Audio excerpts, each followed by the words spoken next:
Ya. Vamos a ver entonces el módulo del sensor de detonación o sensor también conocido como KS. Bien, Knock Sensor. Este es cortito, no es tan largo como el otro. Bien, dice: al encenderse la mezcla en la cámara de combustión, la presión y la temperatura aumentan. Bajo ciertas condiciones, la presión y la temperatura aumentan tan rápidamente que la mezcla se inflama espontáneamente en uno o más lugares de la cámara de combustión. Este fenómeno se denomina detonación o picado de bielas y es muy perjudicial para el motor. El sensor de detonación transmite a la unidad de control cuando se produce el picado en el motor, con lo cual la unidad de control ajusta el avance de encendido. Entonces, en simples palabras, el sensor de detonación lo que hace es estar escuchando, como con un vasito ahí puesta su oreja en la pared, cuando detona, ¿verdad?, el combustible. Pero lo que él se fija o lo que trata de controlar, ¿verdad?, es que cuando se generan estas explosiones fuera del tiempo, avisa, ¿verdad?, al módulo de control electrónico, en este caso del sistema de inyección, que cambie el avance del encendido. Bien, ¿por qué? Porque el combustible se está encendiendo después. Entonces, como eso es perjudicial, ¿cierto?, el picado o la detonación fuera de tiempo. Bien, dice: acciona el control deslizante y localiza el momento en el que se produce el picado de biela. Mira, si en esta parte, si fijan ustedes en el funcionamiento, pum, explota y listo. Pero fíjense ahora cuando yo cambio el avance. Hay como 3 explosiones de más. Ahí comprime, pum, explota y después se generan otras explosiones más. Ese es el picado, ¿no? Entonces dice, veamos. ¿Cuántas fuentes de fuego puedes contar? Hay como 3, le dije yo, ¿no? Sí, 3. Hay 3 fuentes. Como 5. Ya, hay 3 fuentes de inflamación, ¿cierto? Una alrededor de la bujía y 2 cerca del pistón. Bien, dice: ¿cuál es la función del sensor de detonación? Predice cuándo comienza a producirse el picado de biela, ajusta el avance de encendido, detecta cuando el motor produce el picado de biela, detecta, ¿verdad?, cuando el motor ya lo está produciendo. Él no controla, él solamente avisa: oh, hay picado, y le envía cierto el dato al control. Ya, es un sapo ahí. Bien, dice: correcto, el sensor de detonación controla la combustión. Si el sensor detecta picos de presión, la unidad de control interviene. La mezcla se enciende más tarde. Bien. ¿Por qué hay que evitar que se produzca el picado de bielas? Simplemente porque es muy dañino, ¿verdad?, para el motor. Bien. El picado de biela provoca picos de presión extremos en la cámara de combustión que pueden dañar gravemente la corona del pistón, la culata y las válvulas. ¿No? La ubicación del sensor. Dice: los sensores de detonación están atornillados contra el lado del bloque del motor. Para un motor con un máximo de 4 cilindros, por lo general se encuentra entre el cilindro 2 y 3, va conectado el sensor de detonación. Puede ser atornillado hacia el bloque, ¿verdad?, como también puede ser apernado. Se pone un perno en el medio porque son unos elementos que parece una dona, que uno le pone un perno ahí, y los otros traen un tornillo, ¿no? Bien, dice, se coloca, me perdí, ya, contra el lado del bloque del motor. Para un motor con un máximo de 4 cilindros se coloca un sensor en el centro de la bancada de cilindros. Si una bancada de cilindros tiene 6 cilindros, se colocan 2 sensores, ya, independiente si en B. ¿Contra dónde se coloca entonces el sensor de detonación? Contra el lado, ¿verdad?, del bloque de motor. Dice: el sensor de detonación debe poder absorber las vibraciones en las proximidades de las cámaras de combustión. Bien. Bien, ahí está el sensor de detonación, si se fijan, ¿verdad? Ese es el sensor de detonación. Está ahí poniendo la oreja hacia el cilindro. Bien. ¿Entre qué 2 cilindros se coloca el sensor de detonación de un motor de 4 cilindros? Entre el 2 y 3. No 3 igual. Entre 4 y 5. ¿Verdad? Bien. La siguiente. ¿Qué se aplica a un motor de 6 cilindros? Dijimos que se ponían 2 sensores de detonación. Ya no importa, dice, si el motor tiene una bancada larga o 2 cortas, que puede ser en B. Ya un motor de 6 cilindros utiliza 2 sensores de detonación. Bien, ahí está la construcción. Ese es el sensor que les digo yo que parece una dona, ¿verdad? Que va atravesado con un perno. Y si lo buscamos por acá en el Google, sensor de detonación, lo encontramos ahí. ¿Ya? Ese es uno, ¿verdad? Que parece una... Este que dice, sensor de detonación de un Subaru Legacy, ese. Vale 17 lucas, está barato, ¿ya? Ya, ese es un sensorcito, ¿verdad? Que es un tipo, y el otro es el sensor que va, por ejemplo, que va enroscado, va atornillado, ¿se fijan? Es diferente, ¿ven? Ese va atornillado. Entonces ahí tenemos el sensor de detonación. Dice: un sensor de detonación consta de las siguientes partes: carcasa, tuerca, muelle, aislamiento, superficie de contacto, cerámica piezoeléctrica, masa sísmica y las conexiones. Ahí está el interior del sensor.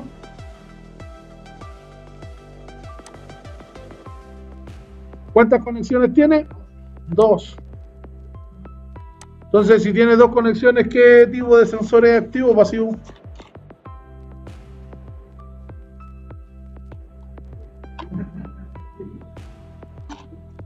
Pasivo.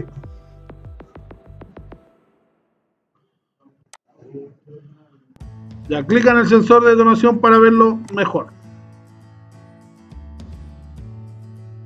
No, claro. Sí, lo van a clicar en la prueba, claro. Ahí en 3D se les va a salir un holograma. Ahí están las partes: tuerca, muelle, masa sísmica, aislamiento, superficie de contacto, cerámica piezoeléctrica, las conexiones y la carcasa. Dice: el componente activo de este sensor se monta entre 2 superficies de contacto. ¿De qué material está hecho este componente? Piezo cerámico. Ya tenemos la tuerca, el muelle, la masa sísmica, el aislamiento, la superficie de contacto, la cerámica piezoeléctrica, la carcasa y las conexiones. Ya, el funcionamiento como tal de este sensor. Dice: el sensor está montado en una placa de hierro macizo, en este caso, que va a hacer las veces del bloque, ¿verdad? Al golpear la placa de hierro con un martillo, como el que yo tengo acá, ¿verdad? Que golpeo ahí, es lo que va a detectar el sensor. ¿Bien? Es como cuando las personas zapan, ¿verdad? Quieren escuchar lo que está pasando en la casa al lado, en la que está pegada, y ponen un vasito así, ¡pum! Y se ponen ahí: oh, la vecina está peleando con el vecino. Bueno, que con los gritos se sabe, pero quiero saber de por qué están peleando. ¿Ah? ¿Cuál es el motivo? A ver, ya, y están escuchando ahí, ¿ya? Para después avisarle a toda la población que está peleando los vecinos, ¿ya? Bien, entonces ese es el sapo que está ahí, escuchando la pelea adentro. Bien. Entonces dice: observa la disposición práctica. Dice: al golpear la placa de hierro con un martillo se pueden simular las vibraciones que se producen durante una combustión. ¿Ya? O sea, cuando yo quiera probar un sensor de detonación, podría hacerlo de esa forma: ponerlo adosado a algún elemento y golpear. ¿Ya? Golpear y ponerle el multímetro y ver si tengo la variación de voltaje, que es lo que vamos a ver ahora. ¿Ya? Entonces dice: se puede simular las vibraciones que se producen durante una combustión. Las vibraciones generan una tensión eléctrica en el sensor. Se puede medir este voltaje con un multímetro. Si golpeas la placa con más fuerza, el voltaje será mayor. Bien. Observa la disposición práctica de aquí. Dice: ¿dónde está instalado el sensor de detonación? Lo vemos que está en una placa de hierro macizo, ¿verdad? Que es la que está acá. Bien, después, eso es lo que representa el bloque. Ahora me dice, conecta el multímetro al sensor. Conectamos, ¿verdad?, el multímetro al sensor Seawis. Comprobamos, correcto. Ahora coloca el rango, el multímetro en el rango de medición. Aquí, ojo, que este sensor es un sensor que genera una señal de corriente alterna. Bien, el inductivo también genera una señal de corriente alterna. Bien, entonces nos dice que lo pongamos la medición hasta 200 milivolts de corriente alterna. Ahí estamos los 200 milivolts. Golpeé la placa de hierro con el martillo. ¡Pum! Estoy al revés porque me salió negativo, ¿no? ¡Pum! Estamos al revés con el multímetro. Ahí sí, ahí. Ándate pesado. Ya, ahí sí. Ahí sí, pum. Ahí estamos generando. Si le pego más despacito ahí. Pum, pum, ya. Ahí estamos generando un voltaje, ¿verdad? Bien, dice, ¿qué sucede si golpeas la placa de hierro con el martillo? Se genera un voltaje. Ok. ¿Qué sucede si golpeas la placa de hierro? El sensor. Sí, pues si estoy golpeando, vibra, ¿verdad? Vibra. ¿No se aprecia? Está mucha luz todavía. ¿O no? Mucha luz. Bien, ¿qué sucede si golpeas la placa de hierro con fuerza? ¡Tum! El voltaje generado, ¿cierto?, aumenta. ¿Qué sucede si golpeas suavemente la placa de hierro? El voltaje generado es menor, ¿verdad? Correcto. Bien. Ahora dice reconocer la detonación. Si lo pusiéramos esto, ¿verdad?, en un osciloscopio, en una herramienta que podamos ver la frecuencia, deberíamos nosotros poder saber reconocer cuándo hay detonación, que no sea del sonido normal del motor. ¿Cómo lo sabemos? En unos parámetros que se nos establecen aquí. Dice, el gráfico muestra las frecuencias que se producen en el motor. Todos los sonidos dan simultáneamente un patrón inestable. Cuando se produce la detonación en el motor, el típico ruido del picado de bielas se confunde con el sonido normal del motor. La frecuencia de este sonido es de 5 a 7 kHz. ¿Ya? Dependiendo del diámetro del cilindro puede variar, ¿verdad? La unidad de control filtra todas las frecuencias y solo permite la frecuencia de detonación. Puesto que las vibraciones del motor tienen la misma frecuencia, la medición solo se realiza entre 70 grados antes del punto muerto superior y 10 grados después del punto muerto superior. O sea, el sensor de detonación, en esos grados, ¿verdad?, es cuando mide, ¿verdad? Y ahí dice, el gráfico muestra el espectro de frecuencias de un motor en el que se produce el picado de bielas. Señala el picado de bielas en el gráfico. ¿Dónde está el picado de bielas?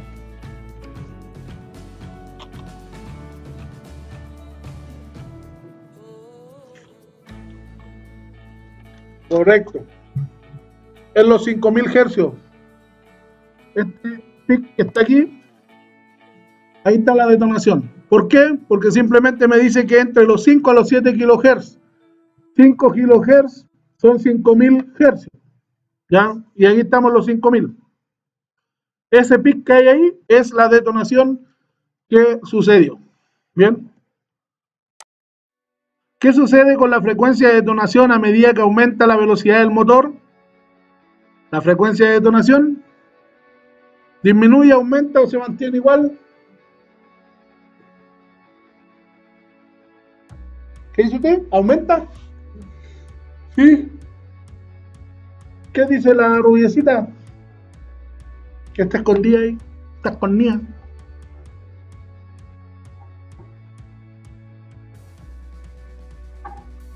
Aumenta, disminuye, permanece. Aumenta. Todo aumenta. No aumenta nada. Se mantiene igual. Ya, la frecuencia se mantiene igual. Y a medida que la velocidad del motor, el sonido de todas las revoluciones del motor aumentan en frecuencia y amplitud, La frecuencia de detonación es independiente del régimen del motor. ¿Ya? Bien, ese sería el módulo de el sensor de detonación, KS.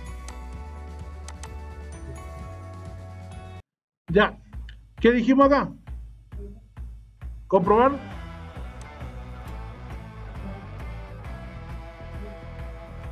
La primera y la tercera, ¿ya? ¿Y la otra? Sigue siendo verdad. Veamos, muy bien, señor. ¿Por qué?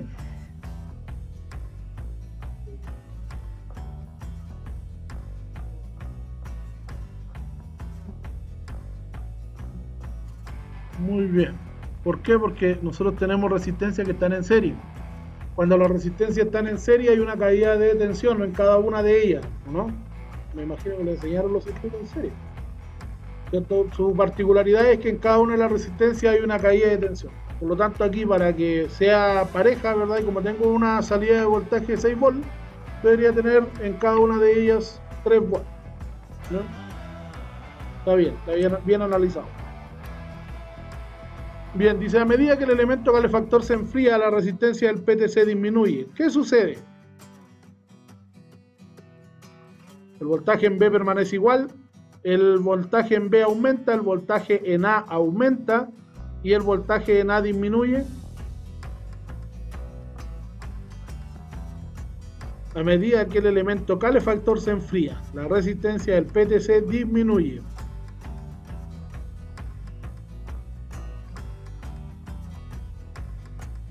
¿Qué pasa entonces con los voltajes?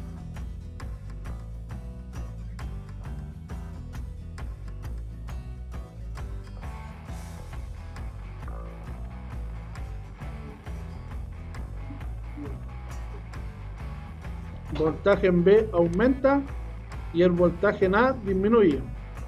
Entonces los otros no son. Veamos qué nos dice.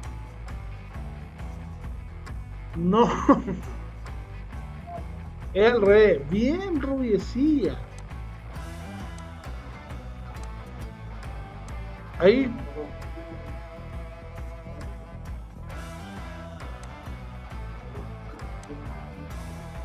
Ya, entonces la resistencia del elemento PTC disminuye, dice el voltaje en A aumenta. Si la temperatura del aire no cambia, el voltaje en B permanece igual.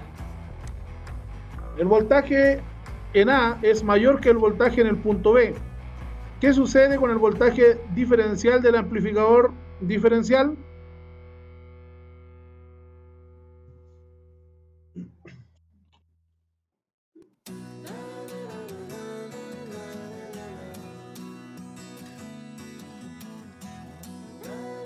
El voltaje de salida aumenta, el voltaje de salida disminuye, el voltaje de salida permanece igual.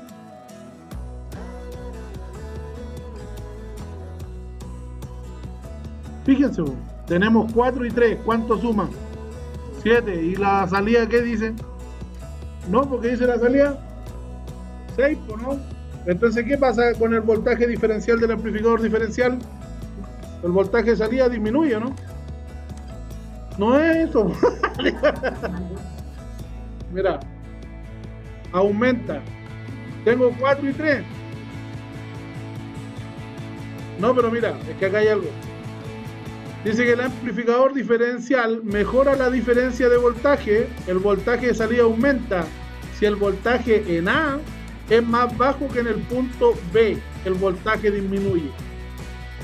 ¿Ya? Hay una inversión ahí. Si en el A dice que es más bajo que en el punto B, el voltaje de salida disminuye. ¿Ya? Pero si el voltaje en A aumenta, el voltaje de salida aumenta. Ahora tenemos, dice, la resistencia 1 y 2 son ambas de 20 ohms. El voltaje de alimentación es de 6 voltios, ¿verdad? ¿Cuál es la intensidad de corriente que pasa por las resistencias? ¿Cómo se calculaba la intensidad? Ley de Ohm.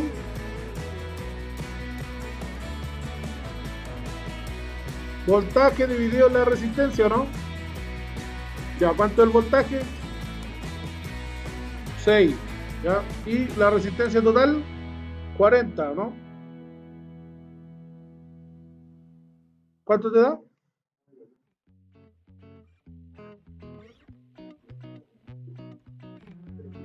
0,15. Veamos. Esa es la intensidad, 0,15 amperes. Bien. Ahora dice, cuando ambas resistencias son de 20 ohms, la intensidad de corriente es de 0,15 amperios a 6 voltios.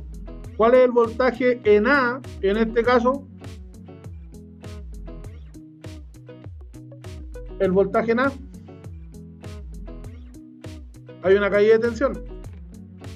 Voltaje en A. ¿Se acuerdan cómo calcular el voltaje, no? Ley de Ohm. Intensidad por resistencia.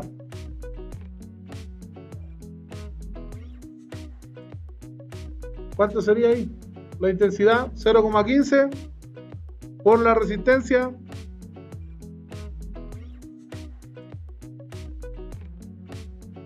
¿Cuánto es, Máximo? 3, ¿o no? 3 volts. Bien, ahí dice, a medida que el calefactor o el elemento calefactor PTC se enfría, la resistencia disminuye. Supongamos que la resistencia de R1 disminuye a 10 ohm. ¿Qué se puede decir si el voltaje de alimentación es de 6 volts? La intensidad de corriente es de 0,3 amperes. El voltaje A es de 4 volts, el voltaje A es de 2 volts, la intensidad de corriente es de 0,2 amperes. Estamos cambiando una resistencia, la 1 disminuyó a 10 ohm.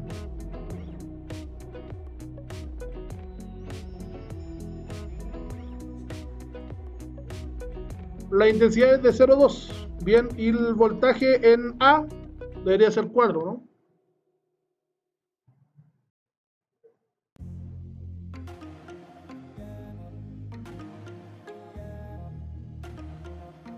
¿Cuánto da? Da 4, ¿no? Es 0,2 por...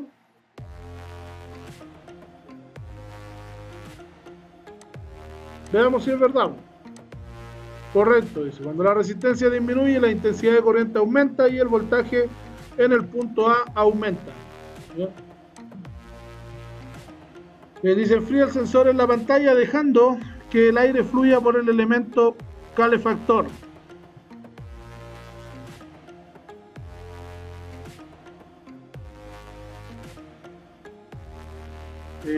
No estaba leyéndolo de acá, pensé que no lo había leído. Ya, ahí está. Y dice, enfría el sensor en la pantalla dejando que el aire fluya por el elemento calefactor. Correcto, dice, el elemento calefactor se enfría, la resistencia disminuye, el voltaje en A aumenta y el voltaje de salida del amplificador aumenta. ¿Ya? Grábense eso, porque viene ahora la parte que nos van a hacer las preguntas de eso. ¿Ya?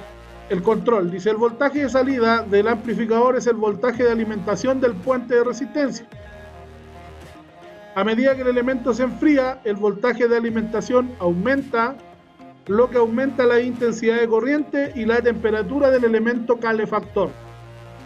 A medida que la temperatura aumenta, la resistencia aumenta. La resistencia creciente asegura que el equilibrio en el puente se recupere.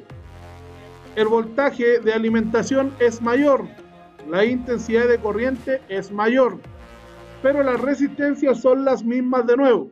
La diferencia de voltaje entre A y B es por lo tanto de nuevo de 0 volt. Ahí se volvió a equilibrar. Ahí dice, el voltaje de alimentación del puente es mayor. ¿Qué sucede con la intensidad de corriente a través del elemento calefactor PTC? La intensidad de corriente aumenta, la intensidad de corriente permanece igual, la intensidad de corriente disminuye.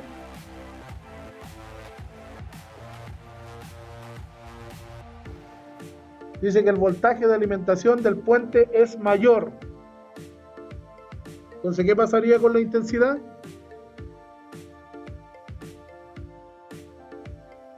corriente aumenta, ¿no? De acuerdo a la ley, dice que cuando aumenta el voltaje, aumenta también la intensidad, la corriente. ¿Ya? Dice cuando el voltaje de alimentación aumenta, la intensidad de corriente también aumenta, y eso es por ley.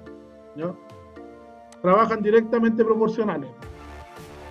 Bien, dice, ¿qué sucede si la intensidad de corriente a través del PTC aumenta? La temperatura disminuye, la temperatura aumenta, la resistencia disminuye, la resistencia aumenta. La resistencia disminuye, ¿ya? Y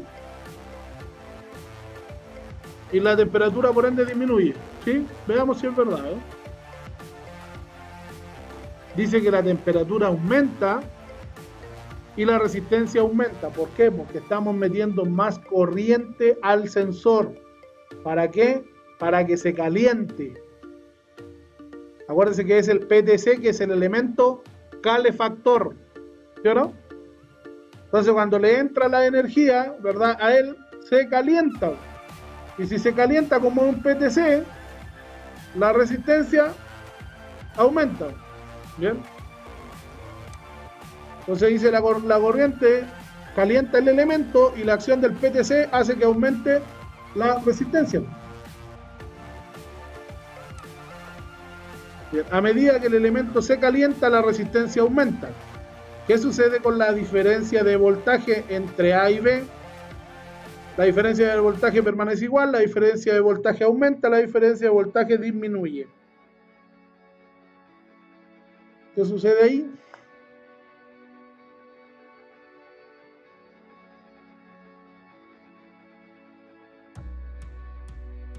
Hoy que está prendida la calefacción.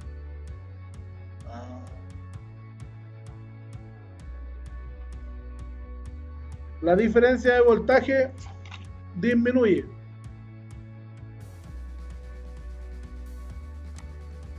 Dice, el proceso comienza con el enfriamiento y por lo tanto la disminución de la resistencia. Ahora la temperatura y por lo tanto la resistencia aumentan de nuevo, dice, y el equilibrio se restablece. ¿Bien?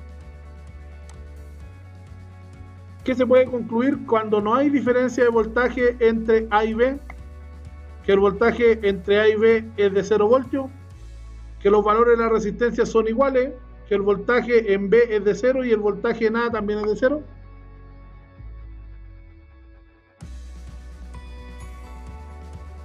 Respuesta.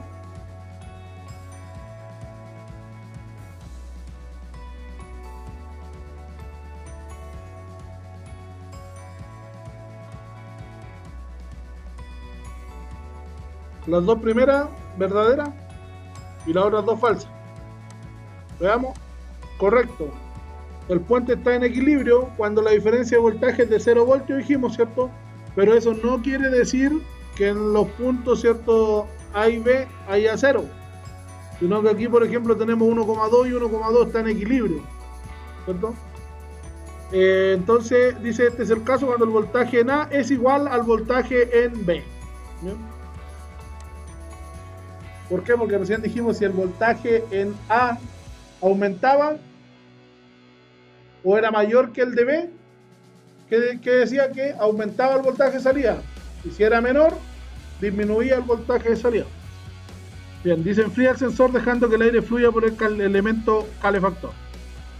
Dice que el voltaje de salida aumenta, el voltaje de alimentación aumenta, la intensidad de corriente aumenta, se establece la temperatura anterior, se restablece el valor de la resistencia y el puente está en equilibrio de nuevo. ¿Cuál es la relación entre el voltaje A y el flujo de masa de aire? El sistema de control asegura que el voltaje en A es independiente del flujo de aire, o a medida que el flujo de aire aumenta, el voltaje en A aumenta.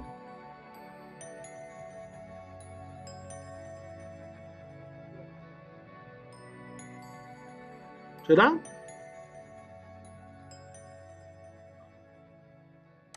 Correcto, dice, a medida que aumenta el flujo de aire, aumenta el voltaje de alimentación del puente, el puente está en equilibrio. Entonces, en voltaje en A, por lo tanto, es mayor, lo que decíamos recién, ¿verdad?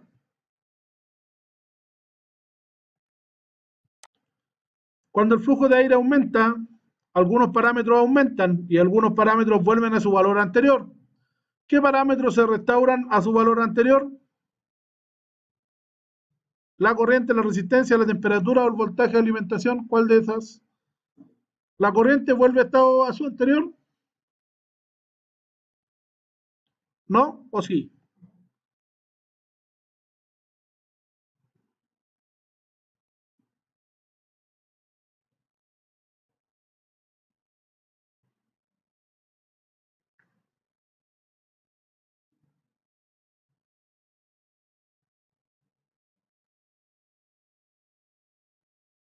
Lo que alcancé a leer yo por ahí, que la temperatura volvía a su,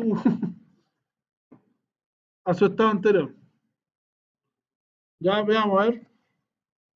La resistencia y la temperatura vuelven a sus valores anteriores y la corriente y el voltaje de alimentación permanece. Ya dice, el control asegura que la temperatura se mantenga constante, la resistencia que depende de la temperatura, por lo tanto también se mantiene constante. Ahí salía, pues esa. ¿Dónde está? Ahí. Se restablece la temperatura anterior y la resistencia van de la mano. ¿Ya? ¿Qué parámetros del puente de resistencia dependen del flujo de aire? La intensidad de corriente a través del elemento, la resistencia del elemento, la temperatura del elemento, el voltaje de alimentación, la temperatura del elemento, nada más. Esas tres. ¿Y la resistencia? ¿No? ¿Le pongo no? También, ya todas entonces. Comprobemos. No, señor. La resistencia y la temperatura, no, ¿verdad? La intensidad y el voltaje sí dependen del flujo de aire, ¿verdad? Entonces el circuito aumenta el voltaje de alimentación hasta que fluye una intensidad de corriente que mantiene el elemento a temperatura. Esta es una medida del volumen del flujo de aire. Bien, como conclusión, dice el voltaje de salida del caudalímetro de masa de aire depende del voltaje de A, la salida. El sensor de temperatura del aire NTC se utiliza para eliminar el efecto de la temperatura ambiente del aire. Si el aire está frío, la refrigeración es desproporcionadamente mayor. El NTC hace que la diferencia de voltaje entre A y B sea menor, por lo que se elimina el factor de temperatura. Si la temperatura del aire sigue siendo necesaria para la precisión, se utiliza un sensor de temperatura del aire adicional, que en ese caso se usa un IAT, ¿verdad? Sensor IAT. ¿De qué depende el voltaje de salida del caudalímetro de masa de aire? Del voltaje en A, ¿verdad? ¿Qué se puede decir sobre el voltaje de salida del caudalímetro de masa de aire? ¿El efecto de la temperatura se procesa o el efecto de la temperatura se elimina? ¿Qué dice acá? Se elimina el proceso, ¿verdad? De temperatura. Bien, el voltaje de salida del caudalímetro de masa de aire es independiente de la temperatura del aire. Bien, ese sería el módulo, ¿verdad?, de caudalímetro de masa de aire. Bien.